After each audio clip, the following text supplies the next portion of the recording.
الحمد للہ وکفا وسلام علی عبادہ الذین اصطفى اما بعد فاعوذ باللہ من الشیطان الرجیم بسم اللہ الرحمن الرحیم وَأَطِيعُوا اللَّهَ وَأَطِيعُوا الرَّسُولَ لَعَلَّكُمْ تُرْحَمُونَ صدق اللہ مولانا العظیم وصدق رسولہ النبی الکریم وَنَحْنُ عَلَى ذَلِكَ مِنَ الشَّاهِدِينَ وَالشَّاكِرِينَ۔ میرے محترم بزرگوں دوستو، ابھی میں نے آپ حضرات کے سامنے قرآن پاک کی ایک آیت کریمہ پڑھی ہے۔ اسی کے ذیل میں چند باتیں عرض کرنے کا ارادہ ہے۔ اللہ تبارک و تعالیٰ میری زبان سے وہ باتیں نکلوا دے جو ہم سب کے لیے نافع ہوں۔ جو آیت کریمہ پڑھی ہے، اس آیت کریمہ کا ترجمہ ہے، اللہ تبارک و تعالیٰ نے ارشاد فرمایا، اور اطاعت کرو اللہ کی اور اطاعت کرو اللہ کے رسول کی، لعلکم ترحمون، تاکہ تم لوگوں پر رحم کیا جائے۔ اس آیت کریمہ کے اندر اللہ اور اس کے رسول صلی اللہ علیہ وسلم کی اطاعت کرنے کا حکم دیا جا رہا ہے۔ اطاعت کسے کہا جاتا ہے؟ اس کو سمجھیے کہ اللہ تبارک و تعالیٰ نے جب کسی کام کا حکم دیا تو بندہ اس کام کے کرنے کو فوراً تیار ہو جائے، تو اسے کہا جاتا ہے اطاعت۔ ایک واقعہ لکھا ہوا ہے، ایک بادشاہ تھا۔ ایک دن اس بادشاہ نے بینگن کی تعریف کی کہ بینگن بہت اچھا ہوتا ہے۔ تو وزیر پاس میں موجود تھا۔ وزیر نے جب یہ بات سنی تو فوراً وزیر بولنے لگا کہ ہاں، بینگن تو بہت اچھا ہوتا ہے، اس کے اندر بہت ساری خوبیاں ہوتی ہیں، 4-5 روپے کلو ملتا ہے، امیر غریب سب کھاتے ہیں، اور اسی بنا پر اللہ تبارک و تعالیٰ نے اس کے سر پر ایک تاج رکھا ہے۔ جہاں سے بینگن کو توڑا جاتا ہے وہاں پر چند پتیاں ڈنٹھل کے ساتھ میں لگی ہوتی ہیں، اس کو تاج سے تشبیہ دی اس نے۔ اور اتنی تعریف کی اس نے بینگن کی۔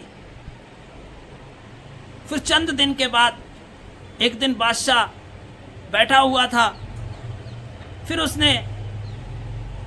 بینگن کے بارے میں ذکر کیا اور کہا کہ بینگن جو ہے یہ بہت بری چیز ہے۔ تو جیسے ہی وزیر نے یہ بات سنی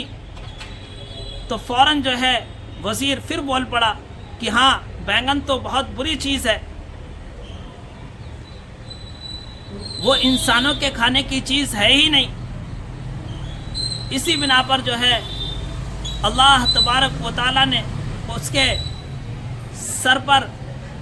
میخیں لگا دی ہیں، اس کے اندر وٹامن تو بالکل ہوتا ہی نہیں ہے، وہ تو گدھوں کے کھانے کی چیز ہے۔ تو بادشاہ یہ سوچنے لگا کہ یہ وزیر تو بڑا عجیب قسم کا آدمی ہے کہ کچھ دن پہلے میں نے بینگن کی تعریف کی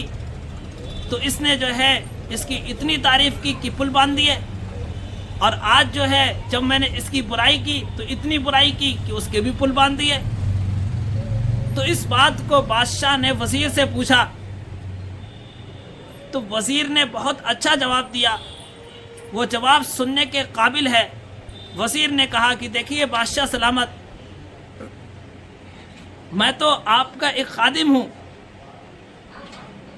میں اس بینگن کے تابع نہیں ہوں، بلکہ میں آپ کے تابع ہوں۔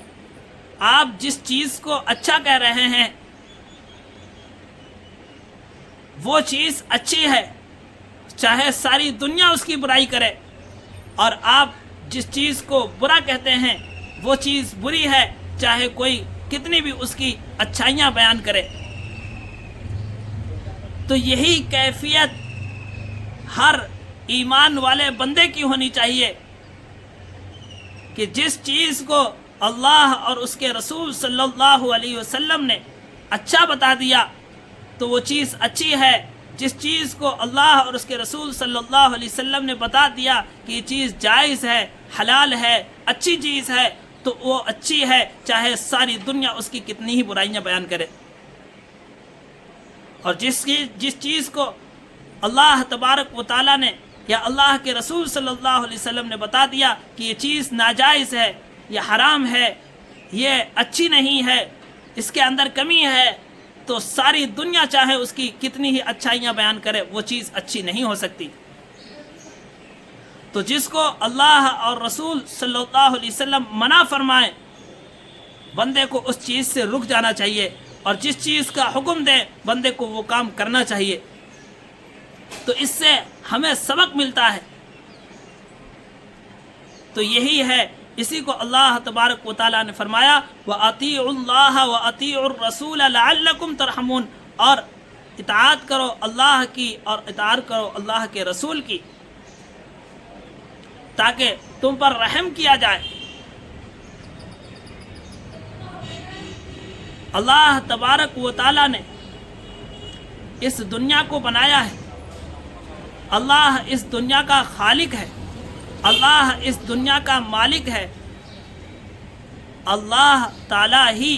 اس ساری دنیا کو جتنے بھی انسان ہیں، جتنے بھی چرند پرند، جتنے بھی جانور ہیں، ان سب کو روزی دینے والی ذات کس کی ہے؟ اللہ تبارک و تعالیٰ کی ہے۔ تو اللہ تبارک و تعالیٰ نے ہی سب کو پیدا کیا ہے، تو ہر بندے کو اللہ تبارک و تعالیٰ کی توحید کا یقین رکھنا چاہیے کہ ساری دنیا کو بنانے والی ذات جو ہے یہ ایک ہی ہے، سب کو وجود دینے والی ذات ایک اللہ کی ہے، اس کے علاوہ کوئی اور اس کا شریک نہیں ہے۔ اگر کوئی شرک کرتا ہے، اللہ کے ساتھ کسی اور کو بھی حاجت روا مانتا ہے، اللہ کے علاوہ کسی اور کو بھی ضرورتوں کو پورا کرنے والا مانتا ہے، اللہ کے علاوہ کوئی اور روزی دینے والا مانتا ہے، اللہ کے علاوہ کسی اور کو اولاد دینے والا مانتا ہے، تو وہ اللہ کے ساتھ شرک کر رہا ہے، اور شرک جو ہے یہ بہت بڑا گناہ ہے۔ اللہ تبارک و تعالیٰ نے فرمایا ان اللہ لا یغفر ان یشرک بہ ویغفر ما دون ذلک لمن یشاء ومن یشرک باللہ فقد ضل ضلالا بعیدا، کہ اللہ تبارک و تعالیٰ شرک کو نہیں بخشیں گے، اس کے علاوہ جو اور گناہ ہیں جو منظور ہوگا اللہ تعالیٰ کو اس کو بخش دیں گے۔ تو اس لیے ہمیں جو ہے شرک سے بہت بچنے کی ضرورت ہے۔ حضرت حسن بصری رحمۃ اللہ علیہ کہتے ہیں توحید مجھے جو ہے یہ ایک دھوبن سے سمجھ میں آئی، اور پھر اس کے بعد میں انہوں نے ذکر کیا، کہا کہ ہمارے پڑوس میں ایک دھوبی رہتا تھا۔ ایک دن کی بات تھی کہ میں چھت کے اوپر قرآن پاک کی تلاوت کر رہا تھا، اور وہ دھوبی اور دھوبن ان میں آپس میں کچھ بات ہونے لگی، یہاں تک کہ ان میں آپس میں ایسا لگا کہ کچھ جھگڑا وغیرہ ہو رہا ہے۔ تو میں نے کچھ کان لگایا تو وہ دھوبن کہہ رہی تھی دھوبی سے کہ دیکھو تم بیمار تھے تو میں نے تمہارا ساتھ دیا، میں تمہیں چھوڑ کر کے نہیں گئی، تم تنگ دست تھے، تمہارے پاس کچھ نہیں تھا، اس وقت بھی میں تمہارے ساتھ رہی، تمہارے پاس بہت سے حالات پریشانی کے آئے لیکن میں نے تمہارا ساتھ نہیں چھوڑا، اور اب بھی میں تمہارے ساتھ ہوں، اور قیامت تک مطلب جب تک جو ہے ہماری زندگی رہے گی اس وقت تک میں تمہارے ساتھ رہوں گی۔ لیکن اگر تم نے میرے علاوہ کسی اور عورت سے بھی نکاح کیا تو میں اس بات کو پسند نہیں کروں گی، سمجھ لو اسی وقت سے میرا اور آپ کا